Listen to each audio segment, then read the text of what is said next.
First thing we do is we grab our grade 70 log chain. Actually, it's not log chain, it's equipment chain. So it's got G70 on it. And you can tell this, DOT can tell this because it's gold in color. If it's galvanized, it's rated even less pounds. So I believe this is 6,900 pounds. Somebody down in the comments, let me know if that's right or not. 3/8 grade 70. What I did here is I broke this chain in half, added new ends on it. So we have one for each side here. Seems to work pretty good. I'd recommend doing that versus going with 20 footers. They're just really heavy to move. And these work good. So set your piece of equipment up on the trailer, figure out kind of roughly what kind of length you need, you know, a piece of rope, if you have some lighter chain or something else, cordage, figure out kind of what you're going to need. This gives us plenty to do what we're doing here. So all I'm going to do, go through here.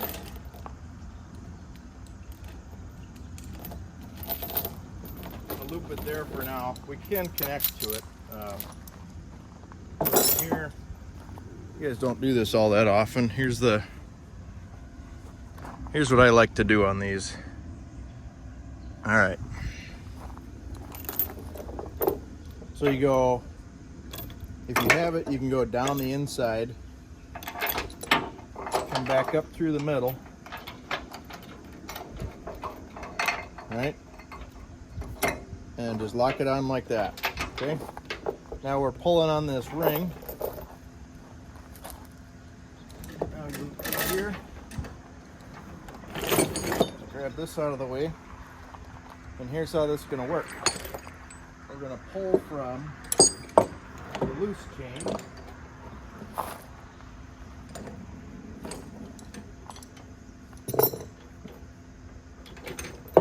Pull from the loose chain onto the chain that's got the tension. Okay? So that's the connection. So as this tightens up, we're pulling against here. We're going to pull the slack through the hole and pull it basically this way, right? So that's loosening, this is tightening. Let's see here if we can get one more.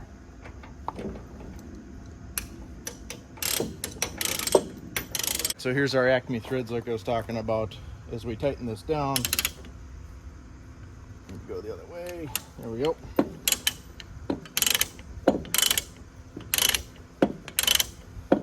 Now the other thing you can do while it's loose, you can grab both sides of this thing and just twist it. This is sometimes faster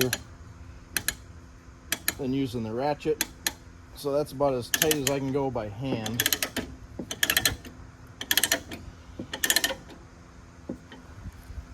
Here, I give this thing a couple of twists. Hopefully you guys can see this.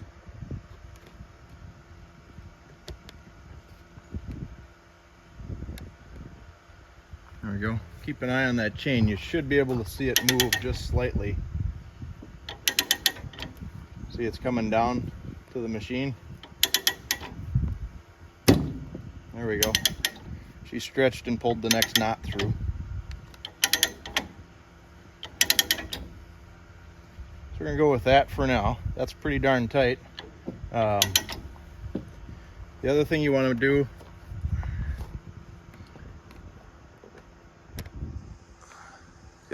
do, is time these handles down to the ground here. You don't want them just floating up here. So time it down to the ground, and then I like to just pick a spot and loop that back up there. Just keeps it out of the way, keeps it from bouncing, rattling. So let's go do the other side.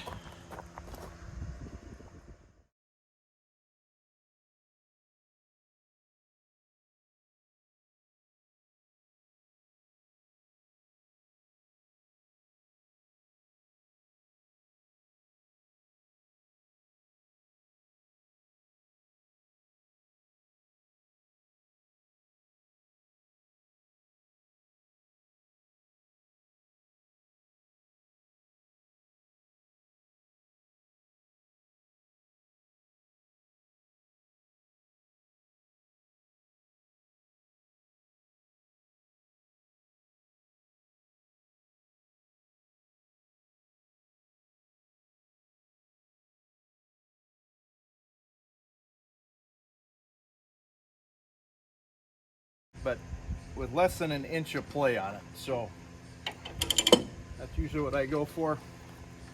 We'll double check that other one here. Double check here. That's pretty tight. Okay, now we're gonna go do the front. For that, we got this bigger chain. This is 16 or 20 feet. I try and do this with one tension. We'll see. Might not work. Right.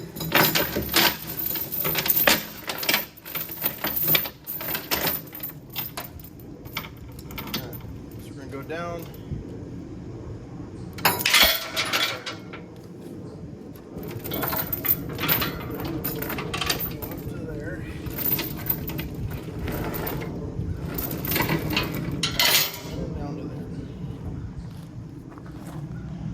So I like to have the chain tensioner on the driver's side, so over here. So we're going to make this side tight, and we're going to put the chain tensioner on this side. That way, if I need to stop on the highway, there's only one time that I have to cross over and get that front one. So I just don't like to stand in traffic. I don't know about you guys. So it's going to go the same way. I'm going to go underneath and up, lock into there. Now we're going to pull the slack out. So get that as tight as you can. Okay.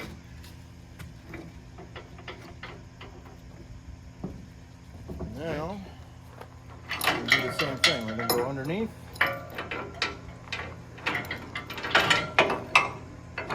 Come back up. Except this time,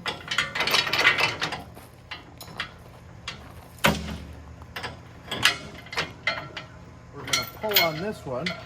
We can actually pull on it while it's up closer to the bucket. So here's the deal. Go to here, grab our slack.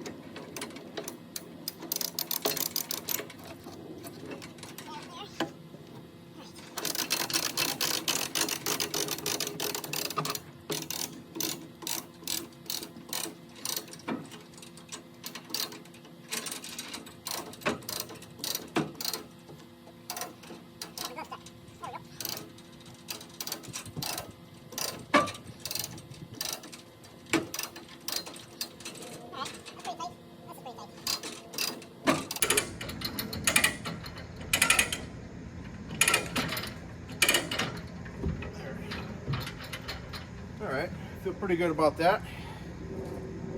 So we're only going 7 miles. So that's how we're gonna have that chain down.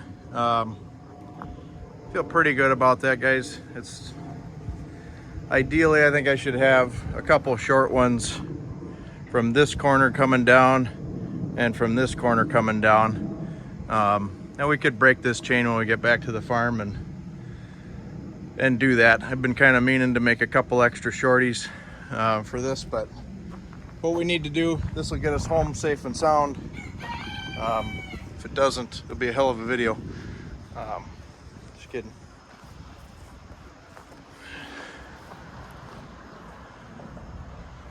Well, there's these. So these should have tightened up. So there we go. I'm gonna throw these in the back of the truck. All right, last but not least, we're gonna check some lights here. You guys let me know if the right turn signal comes on.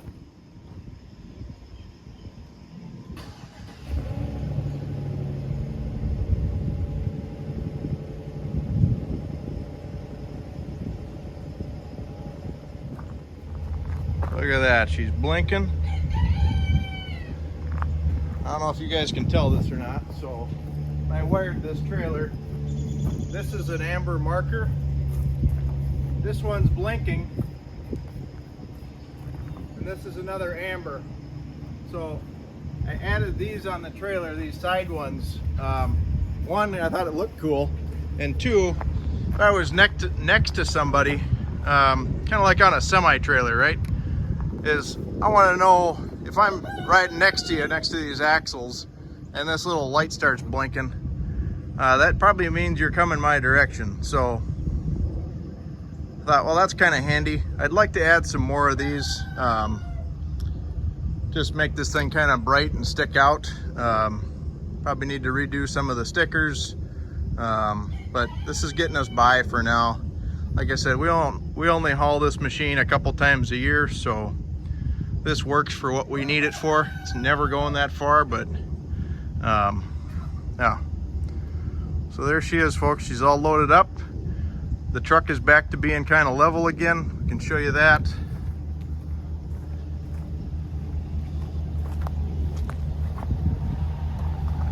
Yeah, perfect. So back down here again, here's our helper springs. So we got a couple inches of play there, inch and a half maybe. So now a lot more. Still got a fair amount of tongue weight, so I'm not too worried about that. The last part that we're gonna do here, guys, I'll kind of show you this if I can, is especially on these heavy loads,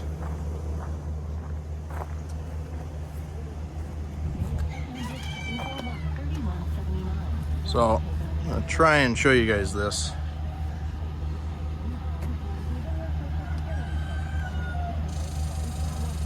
All right.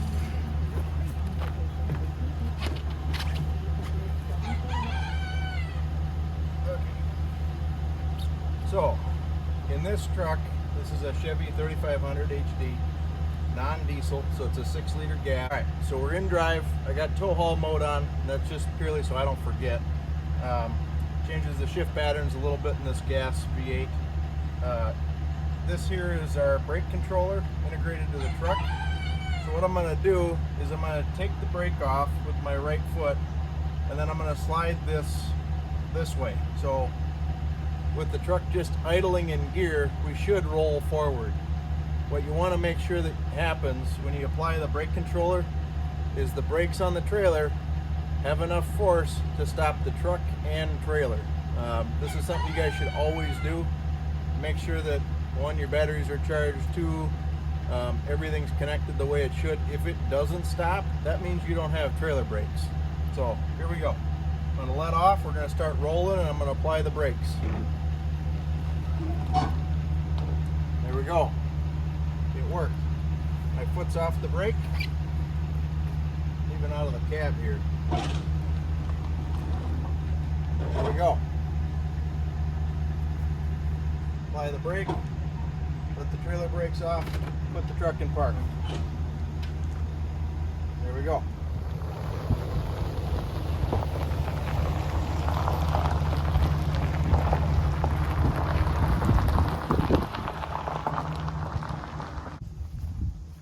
All right, folks, that's going to do it for today on Around the Yard. We got the case loaded up. We're headed back to the farm.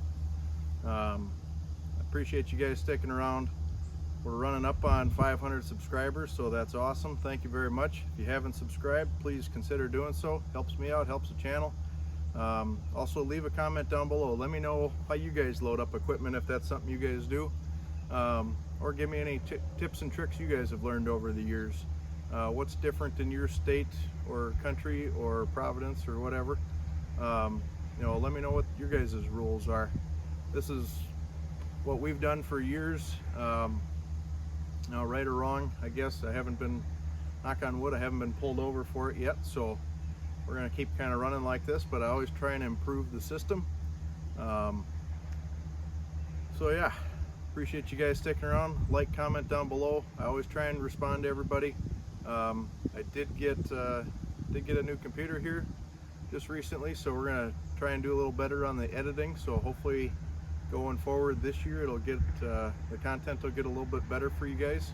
I'm going to try and figure out how to add music and some of that other stuff. So anyhow, that's kind of the scoop for today. We're wearing the Iron and Oak Sawmill shirt, kind of giving tribute here to Chuck Rogers. He's been gone a little while, but not forgotten. So If you guys are heading to Paul Bunyan in a couple of weeks, I'll see you out there. Otherwise, maybe we'll catch you at Firewood Fest October 28th in Cadott, Wisconsin. So check out Back 40 Firewood's channel for that. More information there. Otherwise, Paul Bunyan show is in Cambridge, Ohio. That's October 5th or October 6th through the 8th. So if you guys are in that area, feel free to come on out, and love to shake your hand and see you guys. So take care. Have a great day around the yard. One more quickie, guys. The first 20-30 feet, run with your windows down so you can hear things. I heard the chain rattling on the ground, so we're going to tighten that up right now. There we go. Added a few more coils. Now we're off the ground. We should be good to go. So, another tip.